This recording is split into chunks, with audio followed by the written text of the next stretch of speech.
नमस्कार छात्रों, बीए तृतीय वर्ष प्रथम प्रश्न पत्र की इस कक्षा में आप सबका स्वागत है। आज हम चर्चा करेंगे प्रयोगवाद के प्रवर्तक कवि अज्ञेय के विषय। अज्ञेय, जिनका कि पूरा नाम है सच्चिदानंद हीरानंद वात्स्यायन अज्ञेय। जैसा हम सभी जानते हैं कि प्रयोगवादी कविता के प्रवर्तन का श्रेय अज्ञेय जी को जाता है। इन्होंने 1943 में तार सप्तक के प्रकाशन के साथ हिंदी साहित्य के क्षेत्र में इस नवीन कविता आंदोलन का सूत्रपात किया था। जन्म इनका 7 मार्च 1911 ईस्वी को देवरिया के कसिया नामक स्थान पर हुआ था। अज्ञेय स्वतंत्रता आंदोलन के एक सक्रिय क्रांतिकारी थे तथा क्रांतिकारियों के बम बनाने वाले दल में ये वैज्ञानिक सलाहकार के रूप में कार्य करते थे। इनके दल में ये इंजीनियर के नाम से प्रसिद्ध थे। और महत्वपूर्ण बात यह है कि 1930 में भगत सिंह को लाहौर जेल से छुड़ाने के लिए जो रणनीति बनाई जा रही थी उसमें भी ये अहम हिस्सा थे। इन्हें ट्रक चला करके भगत सिंह को भगाने में सहायता करनी थी। इसके लिए इन्होंने मात्र 15 दिनों के अंदर ट्रक चलाना सीख लिया था, परंतु ऐन वक्त पर वो योजना स्थगित हो गई क्योंकि भगत सिंह का कहना था कि उन्हें अपनी मृत्यु के पश्चात भारतीय जनता में जिस क्रांति की अपेक्षा है वो उनके जेल से भाग जाने के बाद नहीं मिल सकती। इसलिए उन्होंने मना कर दिया था जेल से भागने के लिए, तो वो योजना स्थगित हो गई। तो अज्ञेय जो थे वो क्रांतिकारी गतिविधियों में संलिप्त थे। इसी कारण इन्हें गिरफ्तार कर लिया गया तथा 1936 तक ये जेल में अंदर बाहर होते रहे। कभी ये नजरबंद कर दिए जाते थे, कभी जेल में डाल दिए जाते थे और लाहौर जेल में ही बंद रहकर इन्होंने अपनी काव्य सर्जना को एक नवीन दिशा प्रदान की। इनकी पहली कहानी सेवा 1924 में तथा पहली कविता 1926 में प्रकाशित हुई। अज्ञेय बहुविध प्रतिभा के धनी थे। संस्कृत, हिंदी और अंग्रेजी भाषाओं के प्रकांड विद्वान थे। इन्होंने अंग्रेजी भाषाओं की कई कविताओं का अनुवाद हिंदी में किया है तथा हिंदी भाषा की कई रचनाओं का अनुवाद अंग्रेजी में भी किया है। इनका प्रथम काव्य संग्रह भग्नदूत है जो कि 1933 में प्रकाशित हुआ था। इन्होंने विशाल भारत तथा प्रतीक नामक पत्रिकाओं का भी संपादन कार्य संभाला है। अब इनकी रचनाओं पे आते हैं। तो काव्य में इनका पहला काव्य संग्रह है भग्नदूत जो 1933 में प्रकाशित हुआ था। चिंता, नित्यलम, बावरा हेरी, हरी घास पर क्षण भर, आंगन के पार द्वार, इंद्रधनुष रौंदे हुए ये, अरियो करुणा प्रभा में, कितनी नावों में कितनी बार, सागर मुद्रा, क्योंकि मैं उसे जानता हूं, महावृक्ष के नीचे आगे। अज्ञेय जी द्वारा उपन्यासों की सर्जना भी की गई है। पहला उपन्यास इनका है नदी के द्वीप। इसके पश्चात शेखर एक जीवनी जो उपन्यास क्षेत्र को नवीन मौलिक सर्जना से परिचित कराता है, 2 खंडों में प्रकाशित हुआ है तथा अपने अपने अजनबी, ये 3 उपन्यास इनके द्वारा रचे गए हैं। कहानी संग्रह की बात करें तो विपथदा, कोठरी की बात, अमरवल्लरी, जयदोल, अज्ञेय की कहानियां भाग 1, भाग 2 तथा भाग 3, ये इनके प्रमुख कहानी संग्रह हैं। अब यदि पुरस्कार और सम्मान की बात करें तो अज्ञेय को इनके योगदान के कारण भारत भारतीय संसद की राज्यसभा का सदस्य मनोनीत किया गया था। साथ ही 1964 में इनकी रचना आंगन के पार द्वार के हेतु इन्हें साहित्य अकादमी पुरस्कार दिया गया था तथा 1978 में इनकी रचना कितनी नावों में कितनी बार के लिए इनको भारतीय ज्ञानपीठ पुरस्कार से सम्मानित किया गया। इस प्रकार हम देखते हैं कि अज्ञेय ने अपनी सर्जना से हिंदी साहित्य को श्रीवृद्धि प्रदान की है। अब हम देखते हैं अज्ञेय के काव्य की प्रमुख प्रवृत्तियों को। तो जैसा कि प्रयोगवाद के प्रवर्तक हैं, तार सप्तक में भी सम्मिलित हैं। पहले तार सप्तक में 7 कवियों के अंतर्गत अज्ञेय भी आते हैं। तो सभी प्रवृत्तियां इनकी वही हैं जो प्रयोगवादी कविता के अंतर्गत देखने को मिलती हैं। पहली प्रवृत्ति है अहमनिष्ठ वैयक्तिकता। यही वो भावना थी जिसके कारण मुख्य रूप से प्रयोगवादी आंदोलन परिचय में आया कि कवि सामाजिकता से, समाजवाद की उपदेशों से, सीखों से उब चुके थे, बोझिल हो चुके थे। वो अपने वैयक्तिक भावों को कविता में स्थान देना चाहते थे और वैयक्तिकता भी कैसी, अहमवाद के साथ। मैं प्रयोगवादी कवि हम में आस्था नहीं रखता, वो प्रगतिवाद के हम के स्थान पर मैं की भावना से अनुप्राणित दिखाई देता है।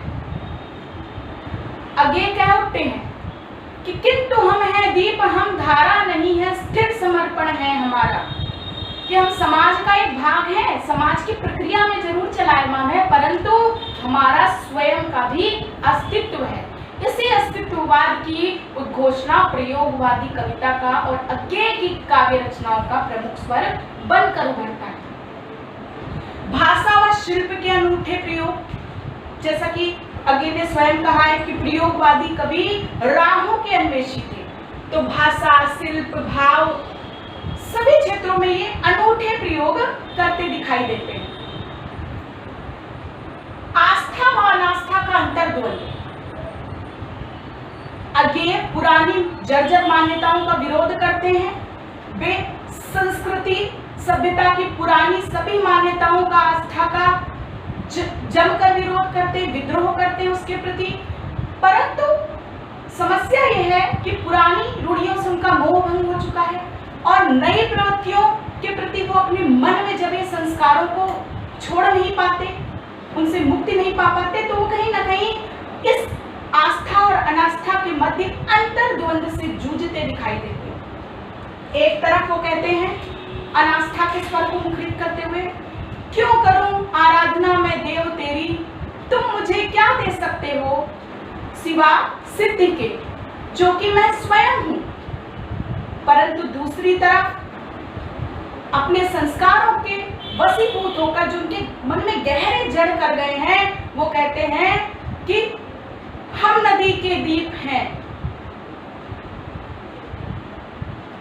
जब नदी उनके अस्तित्व को बहा कर ले जाने को तैयार है, तब भी वो कह उठते हैं कहीं फिर भी नया आकार लेगा व्यक्तित्व, मात्र उसे संस्कार तुम देना।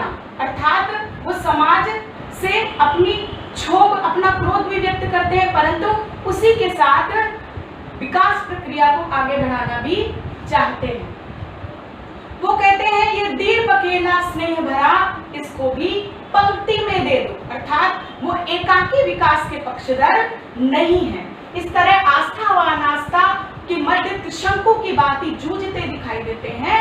आगे दुखवादी दर्शन, जैसा कि साहित्य समाज का प्रतिबिंब है, समाज की प्रत्येक घटना का असर साहित्य पर दिखाई देता है। और वो समय ऐसा था कि भारतीय समाज ने स्वतंत्रता नई नई प्राप्त की थी। लोगों का विश्वास था कि स्वतंत्रता के पश्चात उनके दुख दर्द कम हो जाएंगे, परंतु नई समस्याएं उनके सामने आ जाती हैं और धार्मिक, आर्थिक, साहित्यिक सभी क्षेत्रों में नए परिवर्तन हो रहे थे। नई नई औद्योगिक क्रांतियां जन्म ले रही थी। तो फलस्वरूप पाश्चात्य दर्शन, जो कि जियापाल सार्त्र और फ्रायड की विचारधारा से भरा हुआ था, वो भी हमारे साहित्य में आकार लेने लगा। इसके फलस्वरूप दुखवादी दर्शन देखने को मिलता है। अगेस्वरण कहते हैं कि दुख सबको मांझता है, भले ही वो न चाहे मुक्ति देना, परंतु वह जिनको चुनता है उनको सिखाता है कि सबको मुक्त रखे। तो दुखवादी दर्शन, पीड़ा का बोध इनके काव्य में दिखाई देता है। व्यंग्यात्मकता और चुटीली भाषा प्रयोगवादी कवियों में दिखाई देती है और यही विशेषता आगे की रचनाओं में भी दिखती है। तथाकथित सभ्य समाज की सभ्यता पर, आवरण पर चोट करते हुए वे कहते हैं, साहब तुम सभ्य तो नहीं हुए, नगर में रहना भी तुम्हें नहीं आया, परंतु एक प्रश्न पूछूं, उत्तर दोगे? डसना कहां से सीखा, विष कहां से पाया। तो इस तरह हम देखते हैं कि वे व्यंग्यात्मकता से परिपूर्ण रचनाएं साहित्य संसार को देते रहे। दमित भावनाओं की अभिव्यक्ति, जैसा कि मैंने बताया कि पाश्चात्य विचारकों का प्रभाव साहित्य में दृष्टिगोचर हो रहा था, इसीलिए फ्रायड के मनोविश्लेषणवाद तथा यौन संबंधी विचारधाराएं भी इनकी रचनाओं में मुखरता से प्रकट होती हैं। दमित भावनाएं, जिनको समाज के सामने अभिव्यक्त करने की स्वीकृति नहीं है, ऐसी भावनाओं को भी वे अपनी कविताओं में स्थान देते दिखाई देते हैं। सभी समाज के उल्लंघनों का वो विरोध करते, समाज के सभी अंकुशों का वो विरोध करते हैं। वो कह उठते हैं कि मेरी धमनियों में उतर आया है लहू, कहाँ हो नारी। वो बिना किसी की परवाह किए अपने प्रेम को, अपनी भावनाओं को अभिव्यक्ति देते हैं, उन्हें समाज का भय नहीं। युगीन यथार्थ का चित्रण, भले ही वैयक्तिकता से ओतप्रोत है प्रयोगवादी काव्य आगे की रचनाएं, परंतु इनमें युगीन यथार्थ का कहीं भी, युगीन यथार्थ की कहीं भी उपेक्षा नहीं दिखाई देती। भारतीय किसान की जर्जर अवस्था को देखकर वे क्या उठते हैं कि जो उपजाता अन्न पालता सबको, उसकी झुकी कमर है। शोषक वर्ग को चुनौती देते हुए कहते हैं कि शोषक भैया पी लो मेरा रत्न, डरो मत, मेरा रक्त ताजा है, मीठा है, हृदय है। तो इस तरह से युगीन यथार्थ का चित्रण दिखाई देता है। क्षणवाद आगे की कविताओं का मुख्य स्वर है। कवि एक एक क्षण को जीने में विश्वास रखता है, इसी कारण वो कह उठता है कि मैं अपने जीवन में एक एक क्षण के लिए लड़ा हूं, अपने हक के लिए विधाता से भी जा लड़ पड़ा हूं। तो क्षणवाद की मुखर अभिव्यंजना दिखाई देती है आगे की कविताओं में। अभिनव प्रतीक योजना, आगे शिल्प और भाव में नए प्रयोगों के, नए अनुसंधान के पुरस्कर्ता कवि थे। तो इन्होंने पुराने प्रतीकों को नए भावाभिव्यक्ति के लिए असंगत बताया। उन्होंने कहा, कर गए हैं देवता कूच इन प्रतीकों से, ये उपमान मैंने हो गए हैं। तो उन्होंने नए प्रतीकों की योजना की, जैसे वे अपनी प्रेमिका को चंद्रमा, नभ की संध्या और कमल से तुलनीय ना बताकर उसकी तुलना करते हैं लहलहाती छरहरी कलगी बाजरे की, ललाटी सांब नभ की। तो इस तरह से नए प्रतीकों की योजना आगे के काव्य में दिखाई देती है।